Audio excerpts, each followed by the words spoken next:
Hi అండి. School నుంచి ఇంటికి వచ్చే పిల్లలకి ఏ స్నాక్ చేద్దామా అని ఆలోచిస్తున్నారా? ఈ విధంగా సింపుల్‌గా 10 నిమిషాల్లోనే బంగాళదుంపలతో స్నాక్ చేసి పెట్టండి. చాలా ఇష్టంగా తింటారు.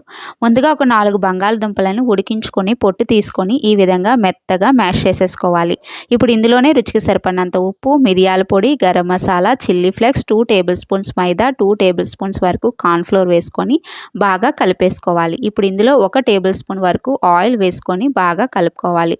ఆయిల్ వేసుకోవడం వల్ల ఈ ముద్ద అనేది చేతికి అంటుకోకుండా బాగుంటుంది. ఇప్పుడైతే మీకు నచ్చిన సైజులో నచ్చిన షేప్లో రెడీ చేసుకోవచ్చు. నేనైతే బుల్లెట్స్ కింద ప్రిపేర్ చేసుకున్నాను. బాగా వేడెక్కిన ఆయిల్లో ఒకదాని తర్వాత ఒక్కొక్కటిగా వేసేసుకొని హై టు మీడియం ఫ్లేమ్ మీద మంచి గోల్డెన్ బ్రౌన్ కలర్ వచ్చేంత వరకు ఫ్రై చేసుకుంటే పైకి క్రిస్పీగా లోపల సాఫ్ట్గా జస్ట్ 10 నిమిషాల్లోనే మనం పిల్లలకి ఆలూతో ఒక మంచి స్నాక్ అనేది రెడీ చేసి పెట్టియచ్చు. దీనిని టమాటా సాస్తో సర్వ్ చేసుకుంటే చాలా బాగుంటుంది. Thanks for watching.